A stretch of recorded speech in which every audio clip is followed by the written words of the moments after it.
Key to Living Like an Immortal. Part 4.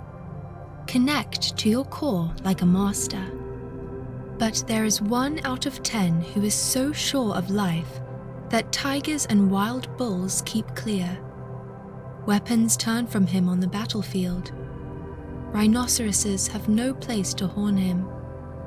Tigers find no place for claws. And soldiers have no place to thrust their blades. This 1 out of 10 so sure of life are the alchemists. They seem to be the rare ancient Chinese masters of the mystery schools that Stuart Wilde mentions in his writings and audio recordings. The audio recording that most supports these lines of the Tao is called Infinite Self, 33 Steps to Reclaiming Your Inner Power. The lesson of reclaiming your power will be a repeating theme or a major message from spiritual teachers within the coming years. It will be useful in understanding how to deal with situations that cause fear, such as the worldwide fear caused by COVID-19. This audio recording can be found on YouTube. I encourage you to listen to this audio in its entirety because it speaks about living like a master. Why is this so? Because he dwells in that place where death cannot enter. A person who prepares well can lessen their chances of getting the virus, but still has a chance of getting it. A person who is not cautious can raise their chances of getting it, but still has a chance of not being affected by it. So, actions alone are not enough to determine who will be affected by it and who won't be. Actions are something that is external. The Master knows that we are connected to everything in the universe, so we can even compare ourselves to Earth. Earth has an inner core and an outer core. The inner core stabilizes Earth during its rotation and also supports the outer core. This is similar to how some tall skyscrapers have a giant ball or damper in its center to help stabilize it during earthquakes. No matter how powerful the earthquake is, the damper helps the building remain balanced. Earth's inner core helps stabilize its outer core, which is protected by Earth's magnetic fields. The magnetic field helps protect Earth from deadly cosmic rays. You can think of things like COVID-19 as a deadly cosmic ray trying to weaken Earth. The Master knows that what is happening in the inside of yourself affects what happens all around you. This is the second law of the universe, according to the 7 Hermetic principles of the Kybalion, the principle of correspondence. As above, so below. As within, so without. As the universe, so the soul. The alchemist knows to find and connect to his or her inner core or subconscious mind. This is so that the alchemist can immune himself or herself to what is happening all around his or her outer core. Basically, if you can figure out how to stay connected or plugged into your inner core, you can also protect yourself from external dangers. Strengthening your inner core, which is a process of conditioning your mind, body, and spirit to no longer be ruled by the ego, fear, strengthens your own magnetic field. It helps you gain stronger chi and vibrate at a higher frequency. Vibration has to do with the 3rd law of the universe, called the principle of vibration. Nothing rests, everything moves, everything vibrates. The reason why some masters had the ability to escape death was because death and other lower frequency events that caused harm could not exist in a field of higher frequency. Since the universe is mental, the Master practiced mental transmutation. Through the power of will, the Master changed his vibration by focusing on a more desirable state of mind.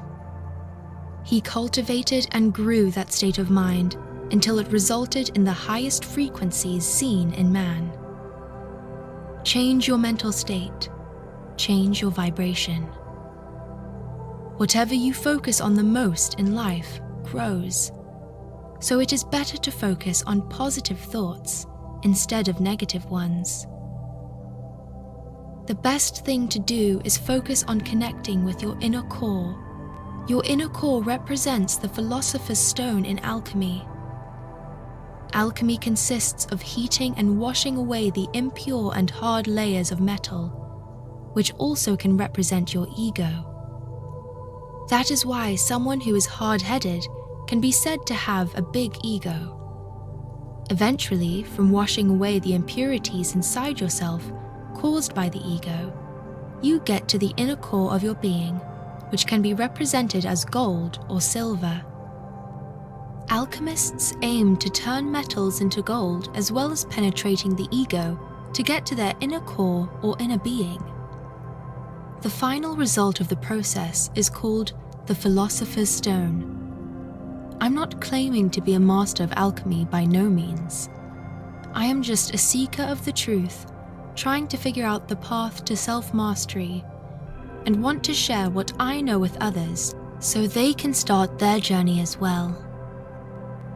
We all develop at different intervals or different stages and times of our life. I can share this knowledge with you, and you can eventually end up being one step closer to mastery than me. You still may be asking at this point, why can't death affect a master of life? The answer is that the master exits when he is ready for a transformation or a new beginning. According to the master, death is a type of transformative change where his essence or inner being chooses to leave the body in order to prepare for a new form of existence.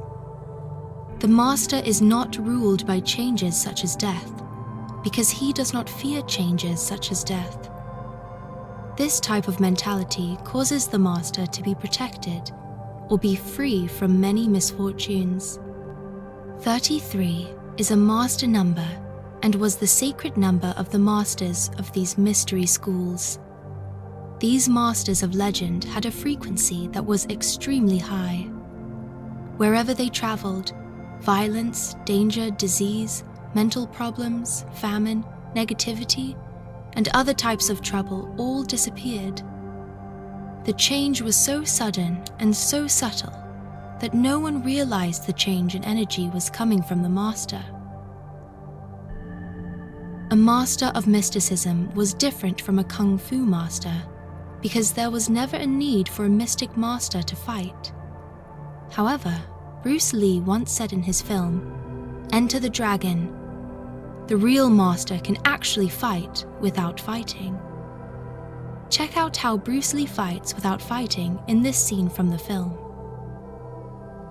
Pay attention to how Bruce Lee responds to an ignorant man challenging him.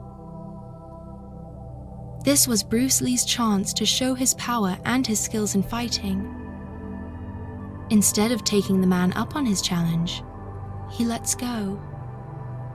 A kung fu master with a huge ego would have jumped at the chance for a fight to spread the word that he was the best and the most unbeatable master in China and possibly the world.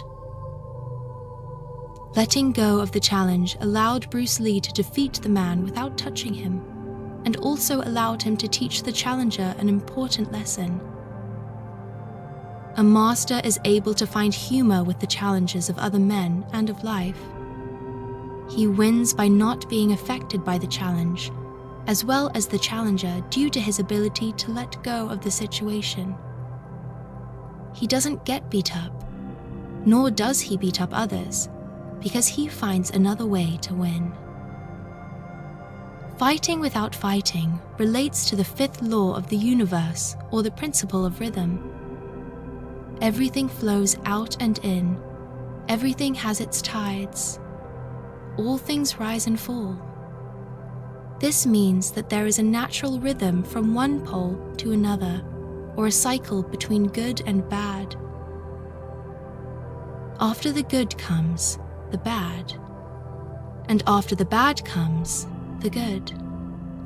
If you can maintain a sense of inner peace and a bit of humor, it gives you the ability to steadily flow with the rhythm, the beats, or even dance with life instead of fighting against it. When something bad begins to challenge you, you may be able to block it from affecting you, or even make it disappear by giving it what it doesn't expect: a large dose of high frequency. Bruce Lee's challenger didn't expect that he would be defeated by cleverness, good humor, and lots of laughter.